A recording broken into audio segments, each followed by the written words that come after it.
more than 62 years of litigation experience handling insurance disputes, Welton Rayom is committed to resolving even the toughest insurance claims quickly. At Welton Rayom, they don't get paid unless you win. They handle complex personal injury claims caused by the fault of another in both state and federal courts. They handle auto, trucking, motorcycle, slip and fall, and bicycle accidents. Call 954-966-4646. That's 954-966-4646. Welton Rayom can help. There's no need to drive around South Florida wasting valuable time looking for a new or certified pre-owned Acura. Go to the #1 volume sales dealership in the Southeast United States. Craig Zinn's Acura of Pembroke Pines. Purchase with pace and space in a dealership tailored to your needs. From home buying to providing that personal touch. Contact the 2020 Satisfaction Award winner Craig Zinn's Acura of Pembroke Pines. 888-776-5123. That's 888-776-5123. Or visit them at 15601 Pines Boulevard in Pembroke Pines.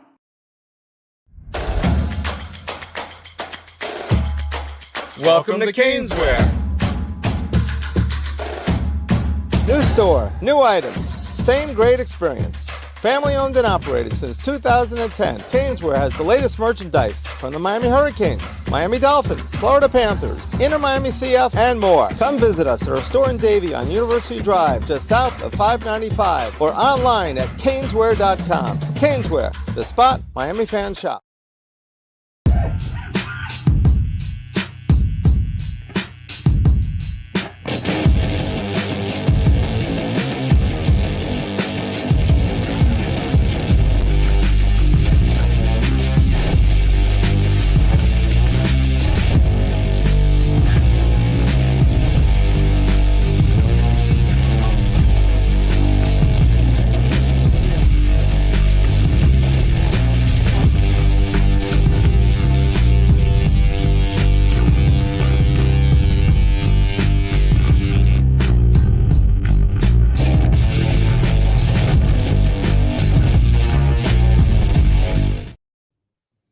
We are live.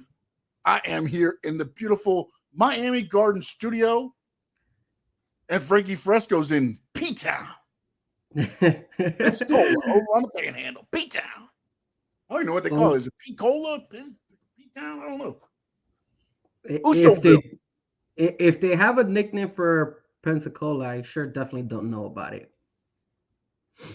But I will tell you this: I'm in Pensacola, but I am in my Airbnb. I've been here for the last week and a half, and I am about 30 minutes west of Pensacola. So technically, if you really want to know where I'm at, I'm actually in Navarre, Florida, which is like 30 minutes away from Pensacola.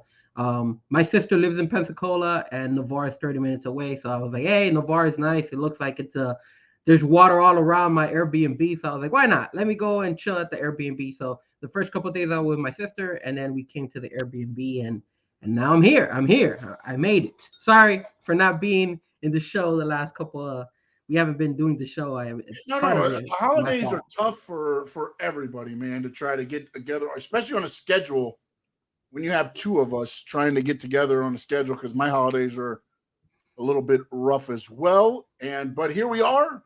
It is the new year. It is the second day of January, the first month of the year, in the great year 2024. And we're here to talk some pro wrestling. And last night, it was electrifying on Monday Night Raw. Although, I will say this. WWE does it right with the little, hints, right? I mean, ESPN College Game Day sends out a picture of The Rock talking to Lee Corso. Who's standing behind him? Nick Khan at WWE, right there. It's like, come on, people. Who do you think is the champion? And I will not forget this last night. I'm watching it. I'm laying in bed. I'm watching it. All of a sudden, my phone dings right when Jinder Mahal's music hits. And my daughter texts me, and she goes, really? This is the world champion? And I was like, just wait. Because I knew that, look, WWE does a lot of things that are, but usually when they hype something, you're not getting Jinder Mahal. Okay, if they would have been like, all of a sudden in the middle of the introductions at the beginning of the night, it was, we got a former world champion join us, maybe. But when they hype it up and Triple H is on X and they're sitting out all this stuff, it's something bigger than Jinder Mahal. Absolutely. And I just thought, I was like, and then of course The Rock comes out, he cuts his speech. They do the whole thing with Jinder Mahal where he's doing his whole, what's he, India? Is that where, I don't know the proper, so I apologize if anybody out there can help me out, but he does his dialect and runs down the USA. And then of course, he's in the middle of doing it and The Rock's music hits. The People's Champion comes out, does his normal spiel, blows up a little bit doing the spine buster, but then it's what he says after. He says, San Diego, going out to eat. Where should I sit? He said, in a booth? And then he said, at the bar? He said, or should I take my seat at the head of the table? And everybody just blew up. And now we see where we go from here. Roman Reigns just tweeted out a little like giggling face. So we will see where this leads to. Frankie Frezko. What are you thinking, man? What are you thinking? The Rock comes in on Raw, throws down the head of the table, says it. Where are we heading, man? Where are we heading? I mean, I like the fact that they brought The Rock. Everybody knew. I don't know if you saw the episode right when something was triggering, because if you look at the camera, when Jinder Mahal was actually standing up and like saying whatever stuff he was saying, they kept looking to the back. You see the fans back behind them, and they're all getting up and taking out their cameras and turning to that corner. So you knew somebody was coming out. Not only that, but look, if you've been watching WWE for any length of time or watching wrestling, especially with WWE, because again, I tell you, they have their fans so like exactly what's going to happen. The fans know. So I believe that, again, a lot of these fans are there. They've been with WWE all the time. They know. They're like, look, this secret is not Jinder Mahal. I don't know who it is, but this is not the secret. And they kept waiting for it to hit, and then sure enough, man. Well, it was funny, the reaction of the fans. And I think Josh is saying that he was from Punjabi, I think he said, yeah. Punjabi. So I think this is, okay. First, let me retract a little bit. So first thing, was I happy with The Rock coming out? Of course I was. I think Jinder Mahal spoke too much. Like, he was talking for a very, very long time. I didn't like that. I thought they should have gotten straight to the point and then gotten The Rock out there. So that's what I thought about that. I think they only did that to where everybody's like, okay, well, maybe they're not bringing. Maybe this is the surprise. You know what I'm saying? Like, they're just like, let's give it enough time to really marinate to where it's not like as soon as he starts talking, The Rock's music hits. I feel like they, again, maybe it did go a little bit longer, but I think they probably gave it that much time so that after a while you're like, damn, I guess nobody is coming out. Yeah, that was good. I think it was a little bit too long, but maybe they were selling it. And then the second thing was obviously what he said, and of course he got a big ovation from the crowd and from everybody in the wrestling world. I mean, honestly, what does this mean? Does this mean he will be in WrestleMania and probably have to fight Roman Reigns? I mean, it leaves a lot of doubt, man, because a lot of us are thinking, hey, CM Punk is supposed to be possibly fighting this guy, maybe in the winner of Royal Rumble, who's going to win. So does that mean The Rock is actually going to come out and wrestle in Royal Rumble? I mean, it is in Tampa. So there's a possibility The Rock could be in the Royal Rumble and win the Royal Rumble. What do you think about that? He wins the Royal Rumble, and that brings out the main event. Nope. The Rock versus the Tribal Chief. Nope. It's not happening at WrestleMania, I don't believe. Oof. I think it's too I soon. believe it's headlining the Australia pay-per-view Backlash. But why would they put it all the way in Australia for Backlash? Because again, it's kind of like what the Saudi Arabia thing is. They paid for this. Mm-hmm. So maybe they were like, hey, look, we'll try to get The Rock or whatever. I think that's what's going to happen. Because I don't think they're going to have it. Because again, this is the whole thing with this thing is I don't think it's going to be for a title. I don't think the championship's going to be on the line. So I don't think it's going to change anything with WrestleMania. I believe this is going to be like for the Samoan title of head of the table, the tribal chief, no titles on the line. And then we'll settle it that way. And ultimately what I think is going to happen is Roman Reigns is going to somehow win this. This is the one thing they tweeted out the other day, and again, it's a long way off, but I think it's by the end of the year he passes Hulk Hogan as the longest reigning WWE champion. And I look at when you're looking at the records, okay. Mm-hmm. Do they want to keep Hogan as that? I mean, and again, I don't know that Roman Reigns, I'm not saying Roman Reigns is going to keep the title, but if they want to eliminate Hogan from the record books, this is the time they're going to do it because this is the closest they're ever going to get because you're not going to get another champion to go, I think it's 1,400 days, so it's almost 4 years. Almost 5 years, whatever it is, 4.5 years of holding on to the title. This is the closest you're going to get. So either if they're going to write Hogan out of the record books, they're going to use Roman Reigns to do it. Do you think they should write him off? I mean, I know records are meant to be broken. I know that. But come on, man. And I think there's a lot more to it than. Did you see the thing with Eric Bischoff? I can't remember if it was on like an X or a reel or something. He was talking about when Hogan was his contract was about to expire with WCW. He met with Vince McMahon, and Eric said, "I didn't worry about it because Hulk Hogan came to me and said, I'm going to meet with Vince McMahon," and Hogan always felt that he should have been, at least this is what Bischoff was saying, okay? I'm not from Hogan or anything like that. But Bischoff said he feels that Hogan always felt that he should get a piece of the company. Because without Hogan, there's no Vince McMahon. Without Vince McMahon, there's no Hogan.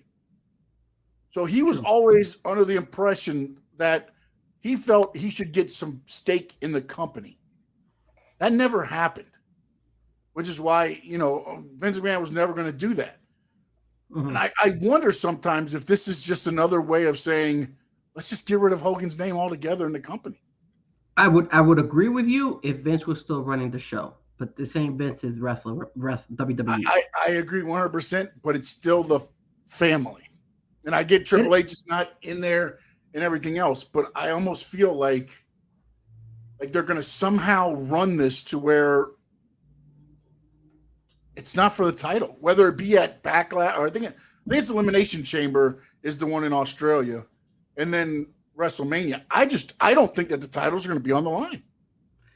I could understand them not having the title on the line. I just don't see them writing off Hulk Hogan like that, or writing off that the history book just for that match. I mean, they could be again. Like I told you, records are meant to be broken. So there's a very good chance they're going to Roman will break the record. Plus, it's been so many years, Hulk Hogan, everybody knows what Hogan brought to the table, and he's a legend and everything, but we need to come with reality. What is going on right now in WWE? And WWE, they make their money. They have to make their money. So for me, I think the right place, the right time would be WrestleMania. Put them against each other in WrestleMania. I don't have a problem with Roman beating The Rock, but I would prefer The Rock to win because we're just fan favorites of The Rock. But it looks like I wouldn't be surprised if Roman definitely beats him. If he does beat him and the title's not on the line, then the next pay-per-view he probably loses the titles. Yeah. He's got nothing else to go for because if The Rock beats him, The Rock is now the head of the table, the tribal chief. Correct. Right? So now Roman Reigns is just Roman Reigns. He's just Correct. Roman Reigns now. He's, So I think ultimately, if I guess that kind of will tell us, that'll be a tale. But again, if it is at Elimination Chamber, that's going to be a pretty good card, man. Pretty good card that's going to be over in Australia. Like I said, I hope it's in WrestleMania. I think WrestleMania would be, you would put it as a second headliner for WrestleMania, The Rock versus the Tribal Chief, and then I guess you could put CM Punk versus Seth in the first the first day. Usually the Elimination Chamber is the prelude to figure out who versus the champion. That's not chosen by the Royal Rumble winner. Yeah.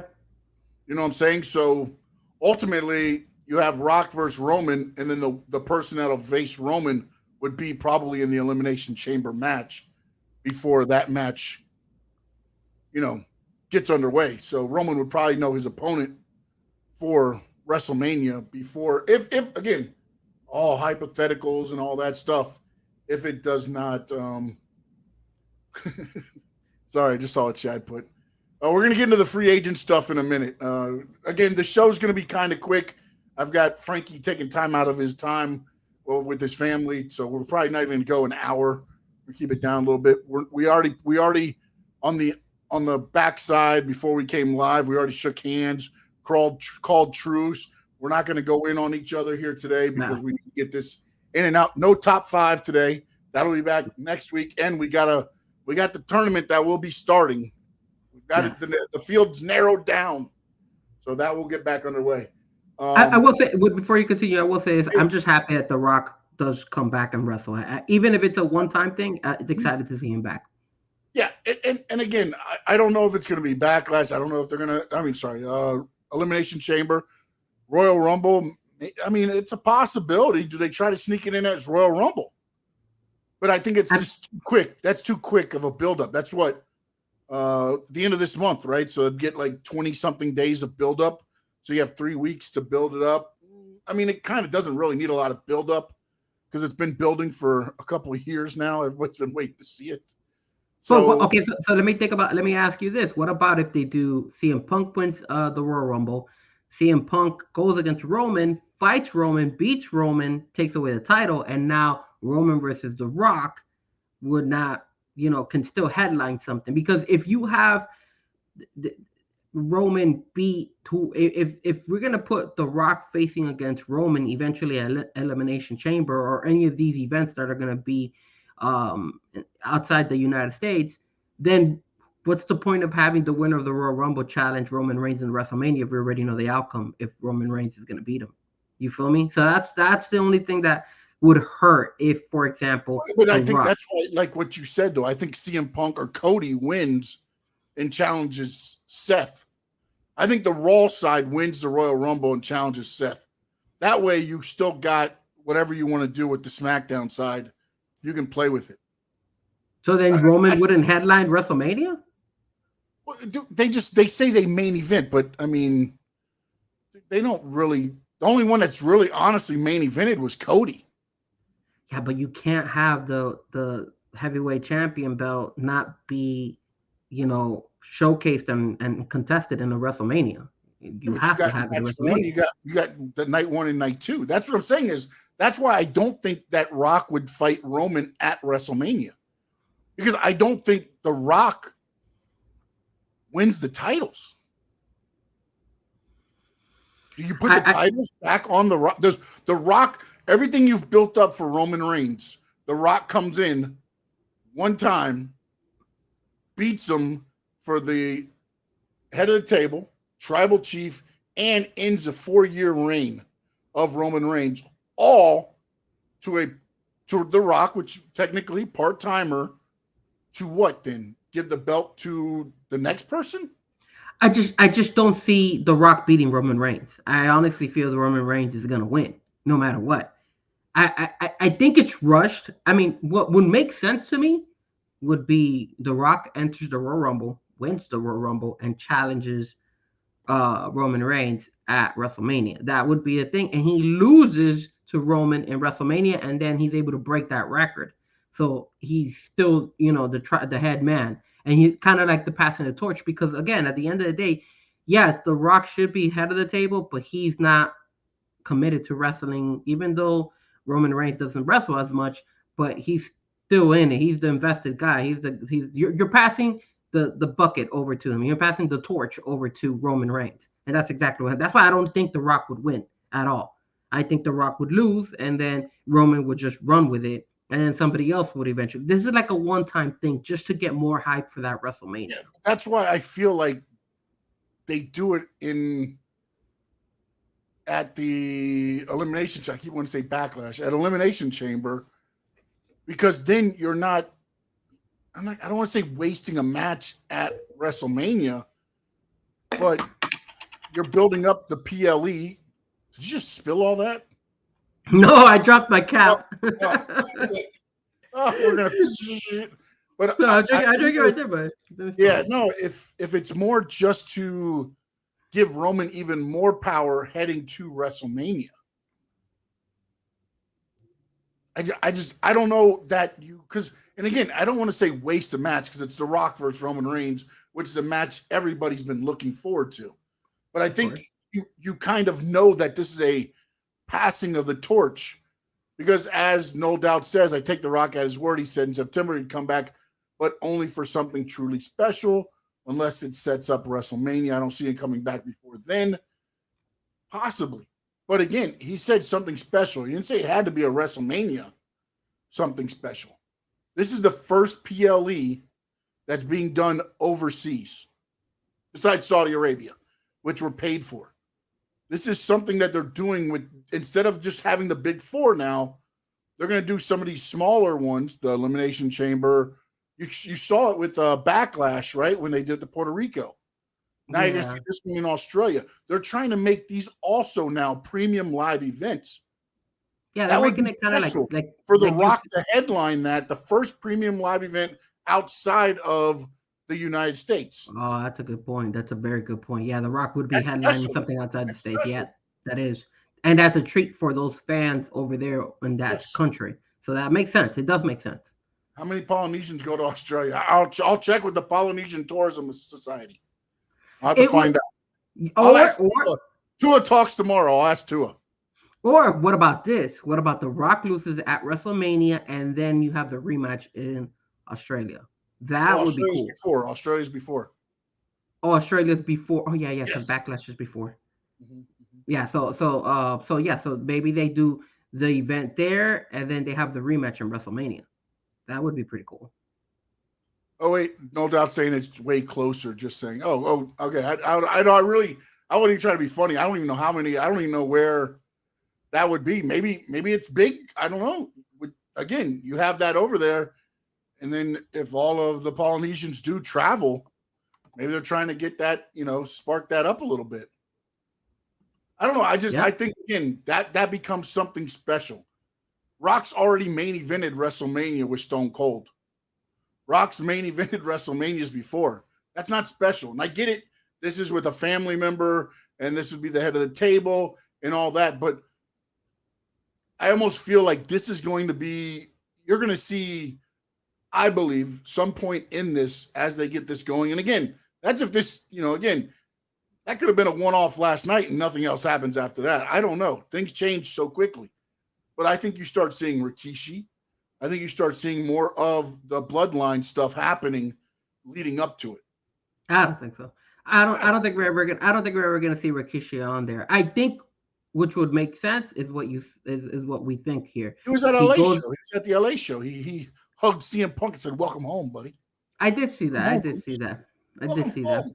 But he goes into Elimination Chamber, Rock versus Roman Reigns, and then Rock loses to Roman Reigns, and then they fight or vice versa. The Rock beats Roman Reigns, and then they fight in WrestleMania, and then you have Roman win. It could have either or, but I think they fight each other twice, and then they call that storyline done. They're done. You've seen them twice. You've seen them overseas, and you've seen them here in the States. Because you also want to give that match here in the States as well. Come on, that's a big one for it to be overseas just only. Nah, man, we got to see it here as well. At least for the American fans. I don't know if you want to see it that like a month later, though. That'd be like almost back to back. Like I and again, you might have something there. I don't know, but I feel like since they've gone to like Peacock and everything, pay-per-views are what they are because they're not making the money off of that. They're making money off the gate. So You know, and then again, The Rock comes back. If he does does he fight somebody else at WrestleMania? If he loses to Roman, do they do something where somebody comes out and costs Rock the match to set up for another match at WrestleMania for The Rock, for somebody else? That way Roman defends his title against somebody, Rock versus somebody else, and you got him twice. Now you got The Rock in the United States. Yeah, I think Rock would do 2 fights, one here in the States and maybe the one you said outside. And the Elimination Chamber is on February the 24th, and then WrestleMania is on April 6th and the 7th. So yeah, it's like I don't think there's any March pay-per-view. There's no March pay-per-view. It's that February and then leads into WrestleMania.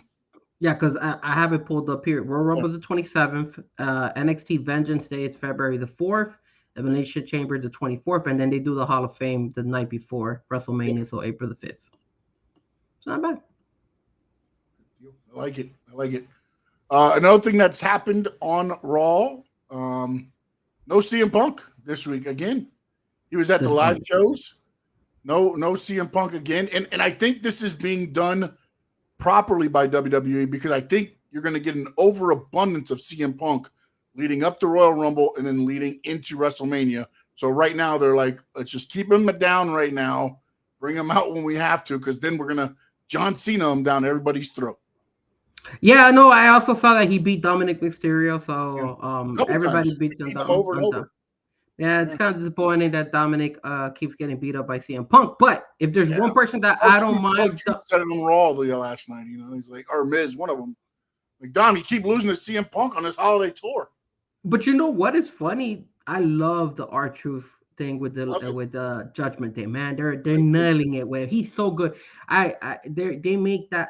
So it was so funny because he was tagging JD McDonough and Dominic, and it was so funny. He stood in the neutral corner because they didn't want to be away from the Judgment Day. R-Truth is the best, man. I'm glad that he's back. I'm definitely glad that he's back. And he wears the shirt. He's got all of the. Yeah, and he eliminated JD McDonough in the bottom, and then he put over because he eliminated JD McDonough when he beat him. That's true. He did. He definitely did. And the crowd booing Dominic Mysterio last night. That's crazy. That's his hometown. How can they boo him like that, bro? That's crazy. Did you see the picture of him with a fan at MSG? Outside MSG? Wait. Was that the picture of him and his dad? Yeah. Did you see the one? There was a person holding a sign that was saying, whatever the name of the city is, we disown Dom or something like that. They were like, they had something on the sign saying that they don't want him part of the town. So that was cool. It's awesome, dude. It's awesome when you look at that stuff, man. And then the other thing is, what's kind of getting overshadowed right now is with CM Punk coming in, The Rock now showing up, Cody Rhodes. Will he ever finish the story? And he has signed an extension, so he's with WWE for a little bit longer. Is this a story that's going to be written over time? I'm not going to lie. At first, I liked Cody and Shinsuke. But, man, again, it's like it's losing steam. It happened the same thing with Seth. When Seth had to go against Shinsuke, it just doesn't seem like it keeps the steam going. It's a very good thing at the very beginning. And I like the fact that they're doing the anime stuff. The anime. Those are different things. We've never seen that in WWE. So that's cool. You're gaining a different type of audience and you're relating it to the newer generation, us. Because us, 30, 20-year-olds, we all know about animation and we love animation. So that's cool. But again, I just think it's losing a little bit of steam. I hope Cody beats him and then we move on from it. You know, like hopefully I think they will because they've been doing the bull rope match. And if you watch anything on internet, you know, Cody's been winning them. But what I find interesting is, hold on a minute. Chad said, I think it's a storyline there giving him, not necessarily him. No, it's not. Again, the problem with it is you've got to find other ways to eliminate him. You can't, for 365 days, be chasing the title. Because then it gets just tiring. And then especially when, again, Seth is a baby face right now. Cody, if he goes after Seth, you turning Seth heel? Because right now, Cody is a merch seller right now. I mean, he's selling more merch than most. I mean, other than CM Punk now, since he came back now, that's changed a little bit. but you got Cody and them. So it's going to be interesting to see how they play this out. Because, again, the story is him winning the WWE Championship. Mm-hmm. They didn't say which one he has to win. He doesn't have to win the Undisputed Universal title or the one that Seth has. So, again, this could play out. I just don't think the story ends at WrestleMania, which everybody thought, unless the interesting thing I always try to figure out is this. I think the final four, or the final two, actually, I can go that far. I think the final two are Cody and CM Punk at the Royal Rumble. I think it's too soon. It wouldn't be good to put Cody and CM Punk right one after the other. I don't think. Not maybe you could throw them in the last four, but just them two. I think it'll be the last two, and I think they do the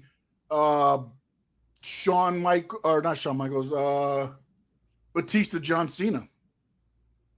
Okay, it's not bad.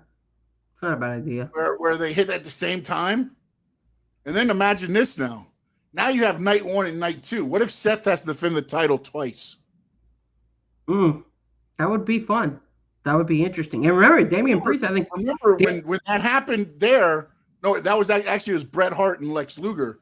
When they hit double, they each got a shot. Lex Luger opened the WrestleMania against Yokozuna. Bret Hart had to wrestle Owen. Bret lost to Owen. Yokozuna beat Lex Luger, and then Yokozuna lost to Bret Hart. Yep. And Bret Hart became the champion at WrestleMania. And remember, wrestling is all about history. Everything is rotating. So nothing is new. The majority of everything that's done has been done years ago. There's not a lot you can now. There's a lot more athleticism involved in wrestling. So there's some variations of things you can do move-wise. But most of the storylines and drawn out are you can't really, not a lot you can do unless you start adding maybe some criminal acts to the thing. Well, I was watching I've been watching since I've been here up in Pensacola. I've been watching the Dark Side of the Ring. Yes. That's on Tubi. And I've been watching the series. I'm on my 5th episode. And I think it was the 2nd or 3rd episode where they were talking about Bret Hart and the screw job, that they did, the Montreal screw job that they did. And that is actually was done years ago I forgot the name that they mentioned, but it was like some guy who like screwed over somebody else and he wasn't supposed to win. It was all done. Like Jim Cornette was on that episode and he was saying and talking about it. He actually brought it up. That was done because that guy wasn't going to lose, though. That was back in the day where that guy was going to win the title. That guy wanted to win. I can't remember the exact story of the name of it, but he locked in a hold that he knew the guy couldn't get out of. No, he did. He did his move. So that's where they got the move for Shawn Michaels to do the sharpshooter on Bret Hart. So he was doing his move. Pat Patterson was the one, because Pat Patterson was the one that came up with a lot of that. And the other thing was there was something that said something about the guy. What I think it was kind of like a sleeper hole or something, and he bit somebody backstage, bit him, or he bit himself on his hand. And then what ended up happening in the ring is that when he got him in the sleeper hole, the referee saw that he was bit, and he actually was saying that the other guy bit him. And then that's why he got DQ'd, and the other guy won the belt. And he was like, yo, I didn't bit anybody. And it was the way they had screwed him. I forgot the names of the guys. It was years ago. I'll come back and watch the episode. I haven't watched the episode in a while. Another one you might want to watch is The Rock, the 7 Buck Productions. They did one about the territories. Okay. And it went through the Championship Wrestling Mid-South. They went through all the territories and talked about them. And they had some of the guys there. Dude, you talk about some stories. That was some good stuff. Yeah, because the ones I saw right now, I remember seeing Macho Man Queen Elizabeth story. Obviously, the Bruiser Brody's death, and then I also saw this one that we were talking about the Montreal screw job. So, but it's a good series. If you guys have Tubi, it's free. You can watch them. They're really good. Yeah, no, 100%. And then also last night on Raw, and this will be the last thing we cover on WWE right now. Make sure you jump in the chat. Let us know what you're thinking. Nia Jax gets a clean pin on Becky Lynch and bloodied her up again by the way. Becky was bleeding from the nose, mouth area. Not You sure call that where. blood? That's not blood. Whatever. It was there. It was there, man. She busted her open again. Is this trying to reinvent the man again? Are we trying to reinvent the man? I didn't agree with that. I don't know why you would give Nia Jax the victory. I thought Becky should have won that, but I guess they're trying to push Becky again. Well, I think why. what they're doing is they're going to push Nia to where Becky gets, because now Charlotte's out. Charlotte's done. Oh yeah, So now you have basically Bianca and Becky. I think would probably be your leading candidates. Although we're talking free agents in a minute, we'll talk a little bit about possible women that might show up in WWE. Let's see what happens. Also, Jade Cargill might be back because it's unfortunate her mother unfortunately passed away. She was fighting cancer, so I think that's the reason why WWE has not showcased her. They gave her the beginning started, and then I think her mother worsened, and then they were like, just take time off. We'll get it back going again. You're fine. You know what I'm saying? So I think so you could throw her in the mix, and you're probably gonna have to throw her now in the mix now that Charlotte's gonna be gone for like about 9 months or so. So yeah. Well, and then also you can add a couple of these free agent women because there's a couple of them out there that there's 3 of them that are going to be interesting coming from Impact. Just throw that out there.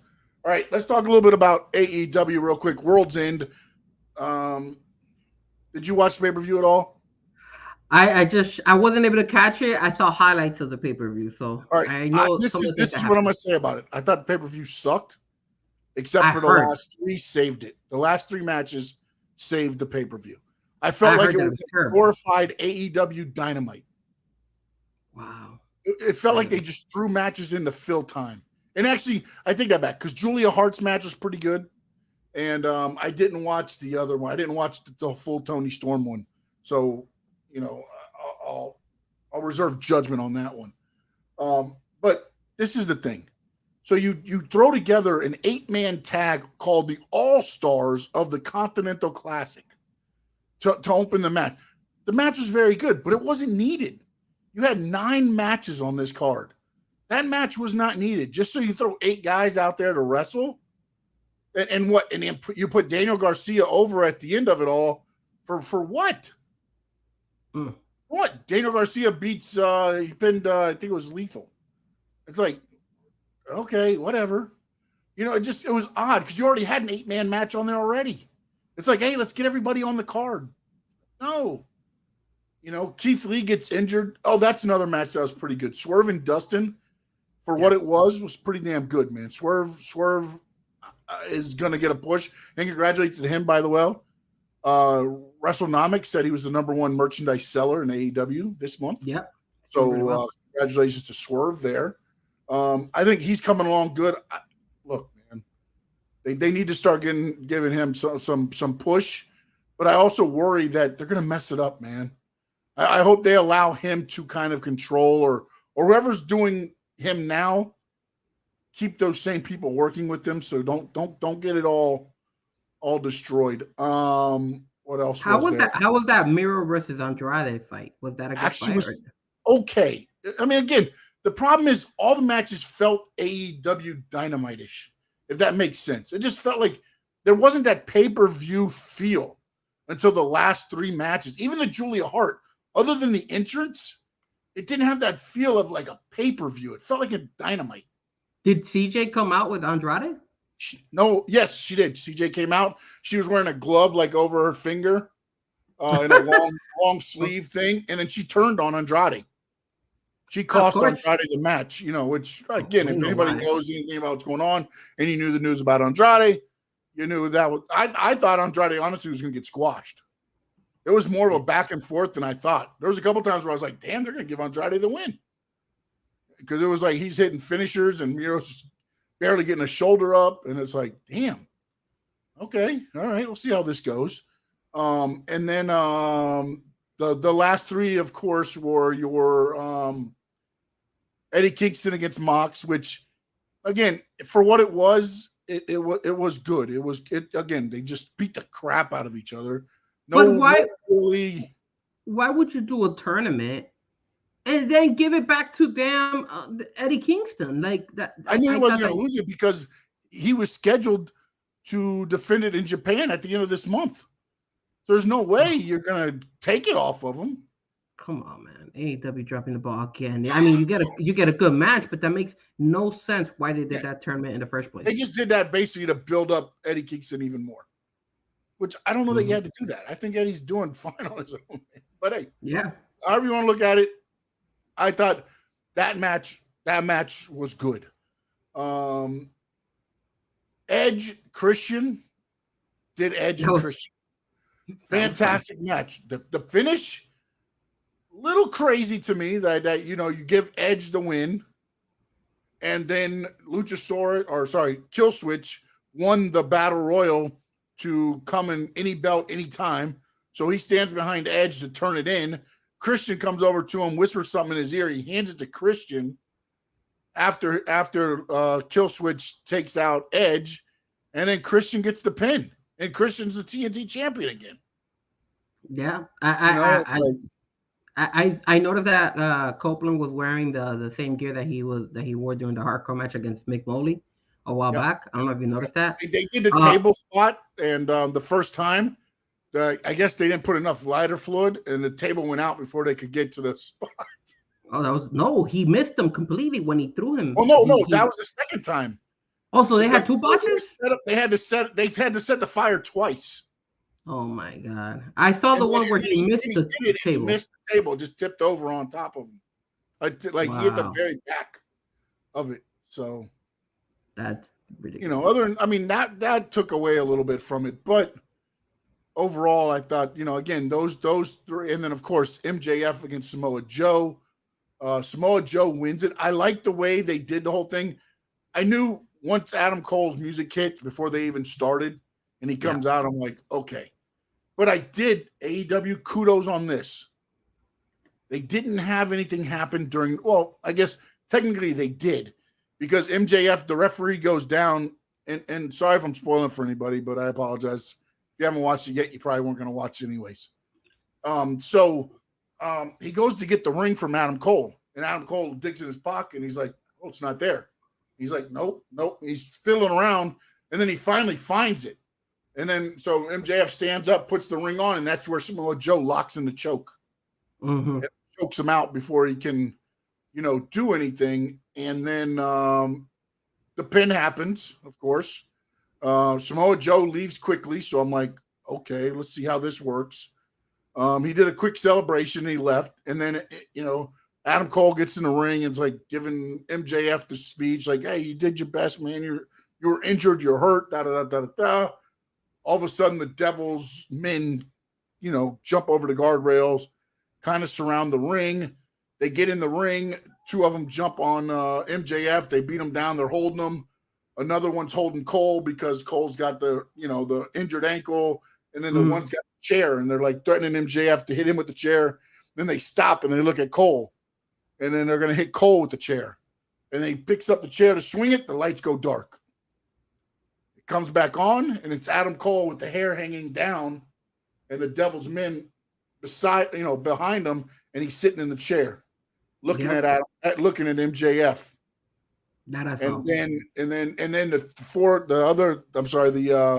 The masked men take off their masks, and it's the Kingdom and Wardlow. Yep. Got Wardlow in there now. Yep, Wardlow's there, and the Kingdom. And Roderick Strong, of course. I'm sorry. I don't think Roderick's technically the Kingdom, but I always throw them in there. But I love the way I thought they did it very well. And then, of course, they laid out MJF, and Cole stands over him sits on the chair as everybody's standing over him to end the pay-per-view. And I thought that was very well played out, because you've now laid out MJF. He'll probably miss a couple TVs to heal up, to give him time to heal up, and then you make the big comeback, which brings me to comeback. He's going to come back to AEW. Come on. Which brings me to, did you like that Adam Cole was revealed as the Devil? I think we knew kind of the way it was going to go, and your thoughts on Adam Cole as the Devil. No, I actually want to give kudos to you. It should have been what you stated. It should have been Tony Khan. If Tony Khan would have been the devil, I wouldn't mind if Tony Khan was the devil and then Adam Cole is behind them and is part of the crew. And all of them are all together with Tony Khan. Or if Adam Cole was the devil, but then said, but here is our leader, and introduced Tony Khan. You know what I'm saying? Like I'm the one doing all the stuff, but he's the mastermind behind it, which is. Yeah, and again, I still think Tony Khan should have gone heel with everything that's going on, dude. That would have been the time. And again, what we were talking about history repeats itself. When Vince McMahon did that to Bret Hart, it developed Vince McMahon's character as an evil villain. Everybody didn't know that Vince McMahon was the owner. Nobody thought of Vince McMahon. Everybody knew Vince McMahon as a commentator, and he was just there doing the ring announcing. So it was just Vince McMahon took it and said, "Yo, I'm gonna build from this, and I'm gonna make it something that nobody has seen ever." And then that's what he did. And why can't AEW do the same? Especially since the only thing we talk about in AEW is how Tony Khan messes up everything. So just do it. Just do it. That way people will be like, I messed it up on purpose, people. Because I made it my way. That would make perfect sense. I thought they dropped the ball on that. I think it should have been Tony Khan, but you and me both knew that would never happen because Tony Khan doesn't want to be involved. He's too much of a fan. And wants to be behind to be jumping on everybody's back. Hey, you guys, I love you. And plus, this is the other reason why too. You wouldn't be able to take pictures with Dabo Sweeney with the AEW title. You know, I mean, AEW the first one to give out titles to champions. I mean, you know, he couldn't be there. You know, he could have hanging out with the Jaguars head coach. He couldn't do that if he was. He could have done so much being the double, because then when he goes to those sporting events, people he could be dirty and be like in his own suite by himself because nobody wants to be around him, and the camera could grab him and show like little things like that. That would be like, damn, nobody's around him anymore because everybody knows how shady he is and how he's screwing over his wrestlers.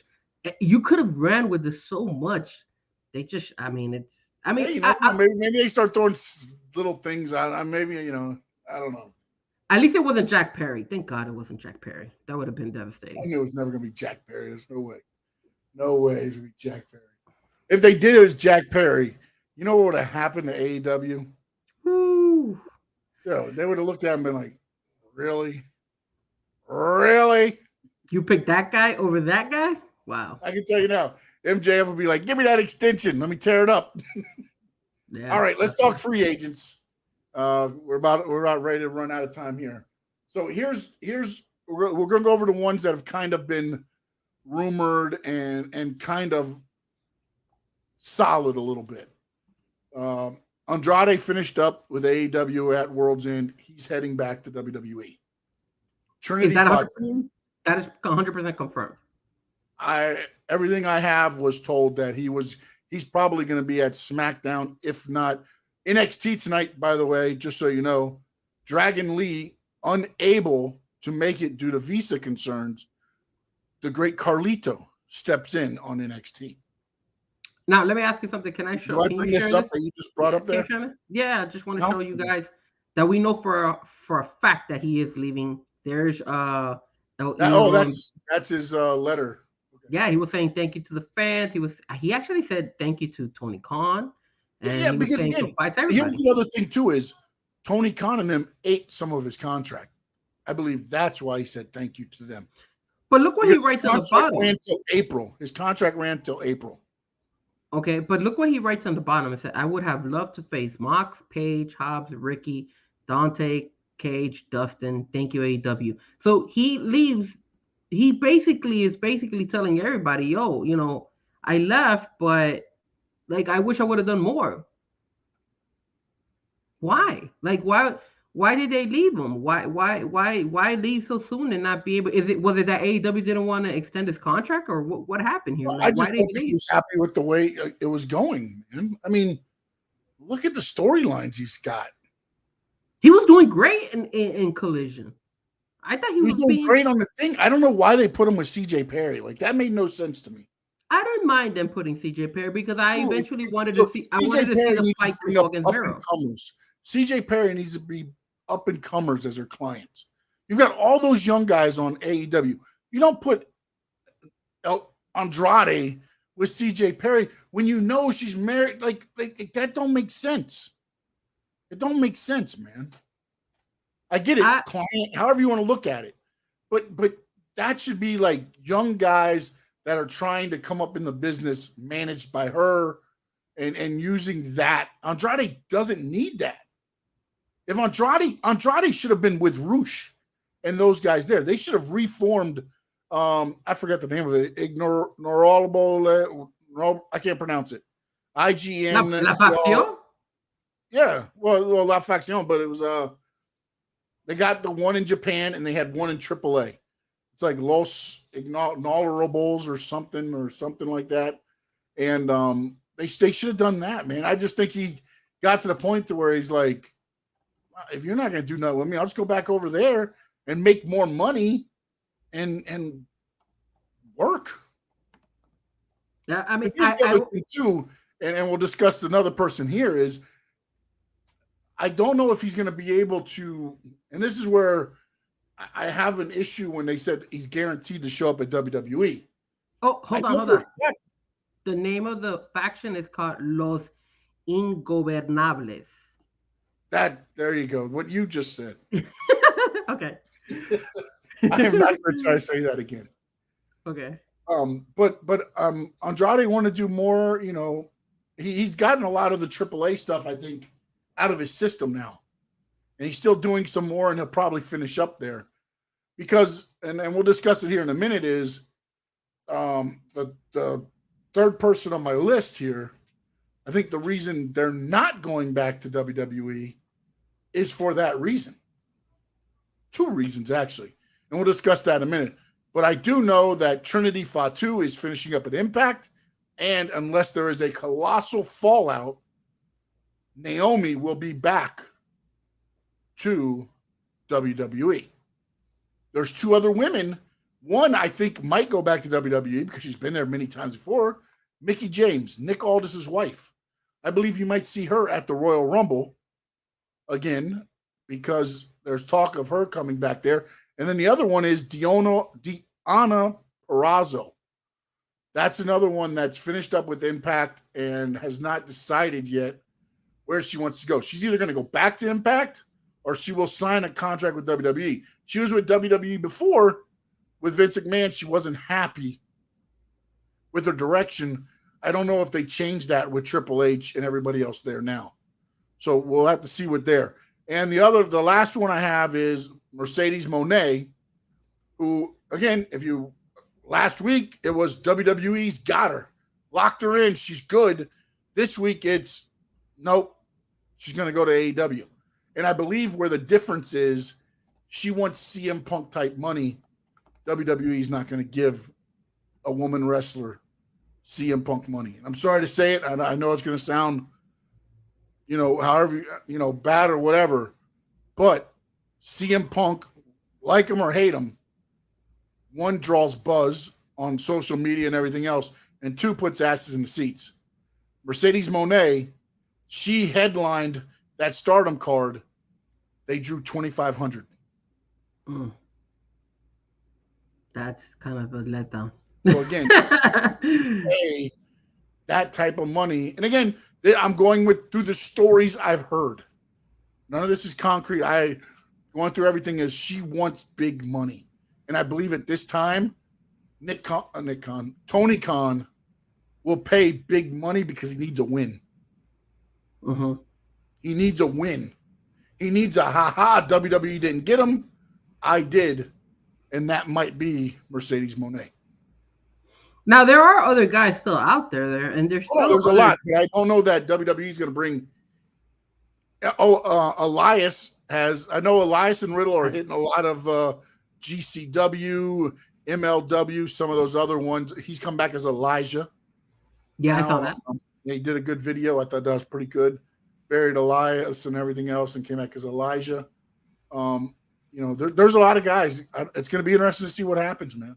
Well, there's still guys out there, guys and gals, obviously. Matt Cardona, he's been doing his thing. He's been good.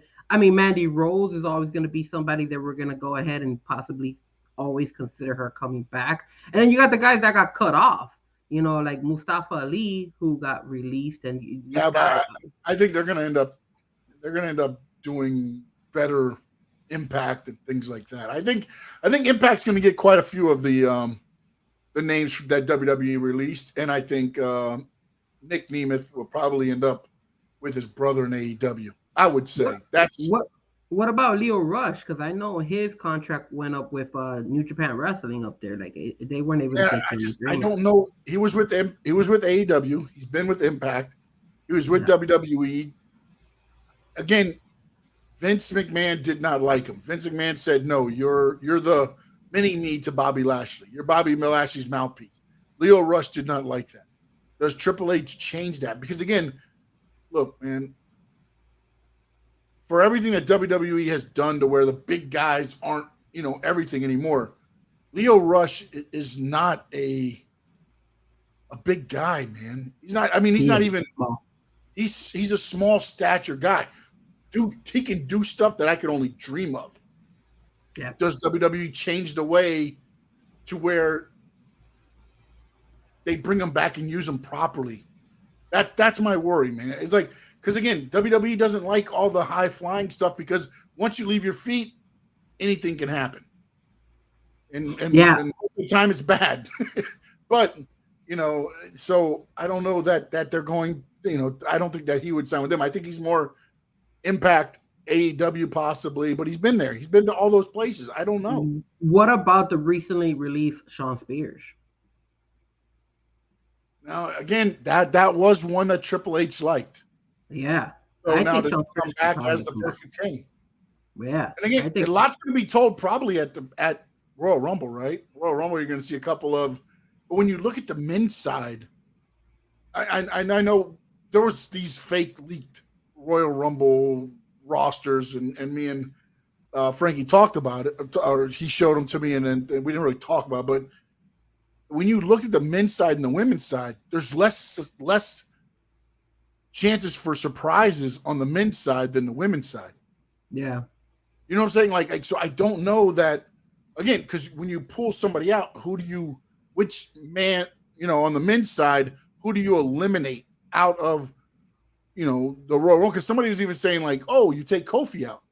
No, but Kofi's always got that one crazy spot where it's like, oh, he's eliminated. Oh, wait, no, he's not. And this and that, And hell, you even saw it when CCW did their Battle Royale territory. Okay. What's his name? Skits. Yeah. Did the thing where he hopped on the railing and then he got back over. Yeah. People, you pick up on that, man. It becomes a thing to where it's like, oh, what does he do this year? And if he's in it, this is his 16th Royal Rumble. The only person who's been in more is Kane at 18. So again, it's even the guys that you think like, oh, there's no way Kofi's winning. Of course he's not. But he's in there for that spot. You always wait for him to see like, oh, he's eliminated. Oh, wait, no, he's not.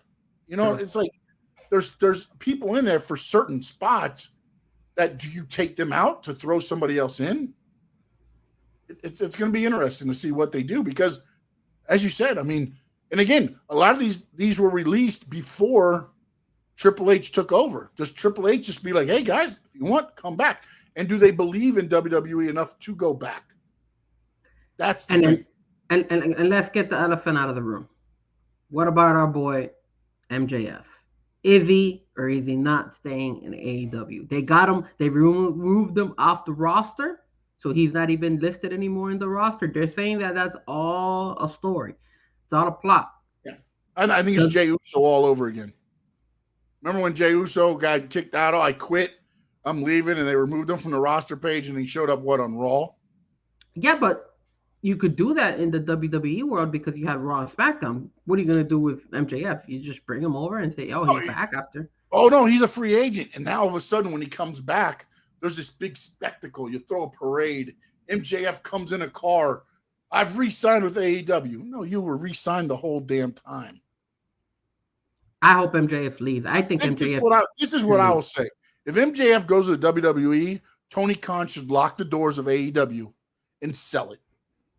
Because if you did that whole damn angle with MJF that whole year and he was leaving January 1st, shame on you. You deserve what you get. lock the doors, sell the company. If you lose him, you lose There's AEW no way. a lot. There's no way. As a businessman, if you look, Tony Khan is. I don't like his wrestling knowledge as far as running the company, but he's ran businesses. There's no way you put so much effort in a guy to have him just leave. I agree. There's no way. And if that does happen, Tony Khan, please, I'll buy AEW for $1.50. That's how dumb of a businessman you are. If he was to do and allow MJF left and leave, and if you saw, I mean, MJF went on, what was it? He did like a montage, a whole essay. What was it, on the U.S. Times or something? I think it was, where he did basically the Players Confidential, the players, whatever. The one that like LeBron does, all the it's that whatever. So he went on to thank everybody. He went on to tell everything about his story. He even ranted about, him being Jewish and all that stuff. All that, like, he's making it, he's selling it like he is really leaving. And if he really does leave, man, that's a big loss for AEW. Tony Khan gave him all that TV time and built him up without already having him signed under a contract. Shame on you, buddy. Yeah, man. And also, Tony, welcome to the wrestling industry, because you just got Brian Pillman. Yeah, absolutely. But you made a star, he's going to get paid by a company bigger money, and they're going to push him to the moon, and all you're going to be able to sit there and watch him go, damn, I had Stone Cold. But wait, now hold on a second. Damn, I had Mark Calloway. I couldn't do anything with him. Not every star that leaves is a hit in another company. So, and again, I know we've been bringing it up today, but when Bret Hart left WWE or WWF and he went to WCW, he didn't do anything in WCW. Nobody cared about Bret Hart in WCW. Listen, if you're trying to do this story, WCW is AEW. And WWE is still WWE. Because when people were leaving WWE, Chris Jericho, Eddie Guerrero, where's Benoit? Dean Malenko, even Perry Saturn did more with WWE than he did with WCW. And did he? I like Perry Saturn in WCW a lot. Remember this, by the way. Stone Cold was told, wearing black trunks, you're not going to sell anything. Mark Calloway, all he asked for was a pay raise. They said, you're not worth it. You're not worth the money. Okay, well, let me see what I can do somewhere else. Became the Undertaker. I mean, Booker T got bigger from WCW all the way to WWE, man. I mean, you're right. But that would be almost the comparison to MJF, but WCW went out of business, so a little bit different. But they were hyping. Booker T was getting pushed to the moon. Then they got bought out, and he continued that push to even skyrocket more in WWE. That's what would happen with MJF, I believe, because dude, MJF has all the tools, man. He does. The only tool he doesn't have, he's not 6'4", 370 pounds. He's 5'8". I'm sorry, 6 foot in the program, 6 foot. But he even said, I'm 5'8". He's my height. He says, I'm a 5'8" Jewish kid. Who would have thought I'd be making this? But but his character and his aura comes off so much better. And that's what will happen. Think about how much bigger WWE would make him look. You think WWE wouldn't give him the JBL entrance, him pulling up in the limo, it opening up a plaid, or his little scarf thing rug rolls out. He gets out of the limo, and then the whole backboard, boosh, the MJF. Imagine MJF when he comes out in the WrestleMania match. They would blow it up to other words, not that crappy all out or all in. It's like, do they sell scarves? I never see MJF scarves. Yes, they do. They do sell scarves in the AEW because I bought one. I have one at the shows. Yes, at the shows. One of I the never see anybody in the crowd wearing them. I never see them the scarf, but it says on there too expensive for me to own a real one or something like that. Next week I'll have it. I have it hanging on my background, but since I'm not home right now. But yeah, I bought one actually. But yes, they do have those. They don't have an authentic one, but that one they have that one of the MJF scarf. But I agree, man. I hope they don't drop the ball and let him go, because he is what at least keeps me entertained in the AEW side, besides Christian Cage, because Christian Cage is so good. I love Christian Cage. His character he's one of the ones that kind of like made his career. I know he was really good in WWE, but he's blown up even more in my opinion in AEW. I think he's one of those guys that you allowed him to take ownership of his character, and he was able to make it bigger. So that's the only thing that the problem with WWE is they couldn't push Christian like that because they had so much other stuff going on. Think about all the stars when Christian was there that they were. Which one are you pushing down so you can elevate Christian? That's always been the problem with Edge too. But Edge was able to stay a little bit longer where Christian got hurt, and then Edge got that push. But then when he came back, so what are you going to stop Edge's push so Christian can get back in there? You know what I'm saying? Like his timing was just always off. Then he went to AEW, and it's been great, man. Christian has always been great. The problem is he just had bad timing. You can't. What are you gonna do? Oh, Stone Cold, we're gonna bring you down so we can push Christian. Come on, man. And not only that, but you have the potential of making really still good quality fights for MJF. You know, you want to see him go against a Warlord. You want to see him go up and coming Swerve, who's blowing up. You want to see him again, probably against Samoa Joe, maybe for the rematch. Well, I mean, just think about Adam Cole. Honestly, any of those 5 guys against him would be good. Even Taven and Bennett. You know what I'm saying? Like Roddy against him. You know, you're not going to get Adam Cole and him right away, I don't believe. I believe he's going to have to go through people to get that, because I think what Adam Cole's going to do is be what MJF used to be. Like when he was with all the what were they called? When it was Wardlow, FTR, and him, it was the Pinnacle. When it was the Pinnacle, remember you had to go through everybody to get to him? Yeah. Now it's going to get played back to him. Yeah. The MJF character, he's going to have to go fight his own self. It's going to be like looking in a mirror.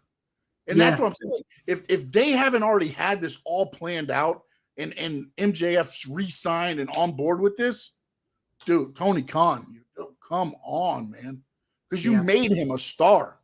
You made him a superstar. And MJF's had a lot to do with it. I'm not going to say that Tony Khan did it all, but you gave him all of this time. If you didn't know he wasn't going to sign,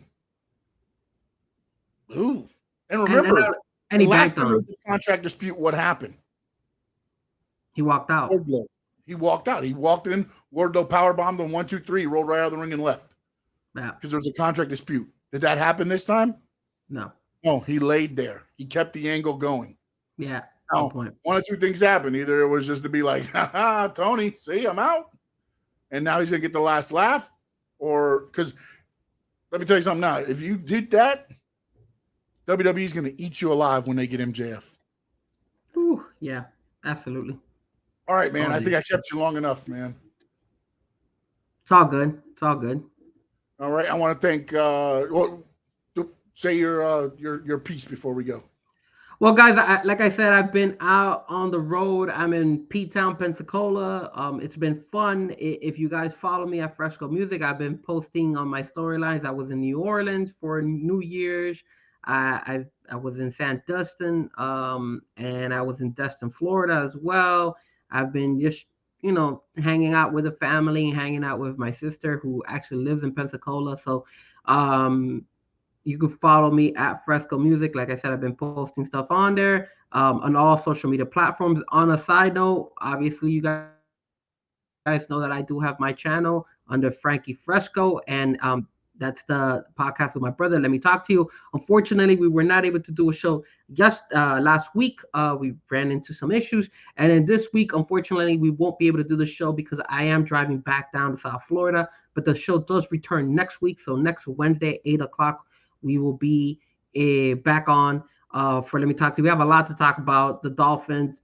We have to make a decision if me and my brother are actually, if the Dolphins don't win, if we're flying out, which we're already looking at tickets, Sean. We're flying out. If we have to play Kansas City, we're flying to Kansas City. Well, at least you know where you're going. You know what I'm saying? I mean, it's not like you got like 4 different places, or it's just Kansas. We lose, we're going to KC. Yeah, so we already looked up tickets and everything. We're like, okay, we're gonna wait and see what happens on Sunday to see if we actually have to fly out there. And then obviously, Royal Rumble is right around the corner. So I'm gonna see if I can make my way to Royal Rumble. I will try to do my best to try to be at the to SmackDown right before Royal Rumble, and then obviously on Saturday it's the first CCW in Hialeah for the new year for 2024 Bash of the Brew. So you could catch me there on Saturday. I will be there, and then obviously I'm gonna do my best to catch the other one, the one that Sean mentioned. I think that's where is that at? Revolution. It's with NWA on the 13th. I'm gonna try to go to that one as well. So if you guys want to roll, or if any of you guys are locally here in Florida and wanna meet up, just hit me up again. Frezko Music or Frankie Frezko. You can catch me on all that on all social media platforms. All right, and you can catch me at Sean_Stanley11 on all social media platforms. This year, I'm going to be covering more stuff, South Florida sports, as well as wrestling, and NASCAR kicks back up in February. I'm hoping to be in Daytona 500 with some with a pass, so we'll see if that works out. But problem is, it's the same weekend, I believe, as the Super Bowl, or it's the weekend after. You got to look at it. I can't remember. It's February 11th or February 18th. I can't remember which weekend it is. But also, I need your logo too, by the way, Frankie. I love the Dolphins. But what is that? Are you doing like a stand or something? Oh, that'd be pretty cool. Hell yeah.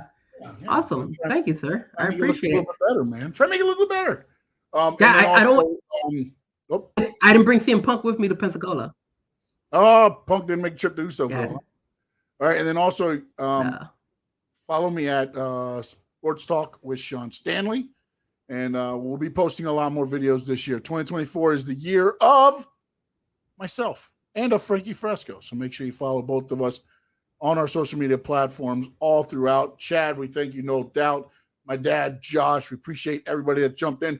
Also, a new thing with StreamYard, and a lot of you don't know, but that's what we stream with now. You can comment on X now, and we can see them. So if you're watching us on X or Twitter, whatever you prefer, and you comment, they now come through. So we can see those comments when you do that on the StreamYard streaming. So don't be afraid to comment on X as well. And next Tuesday, we'll be back here, right here on this channel and on the Frankie Frezko music channel. So make sure, the Frankie Frezko YouTube channel. I don't want to mess it up. I said the wrong thing. Okay. I almost said same time, same place, same bad channel, but I don't want to do all that. So in the words of the great Gordon Soley, so long from the sun, shine, state.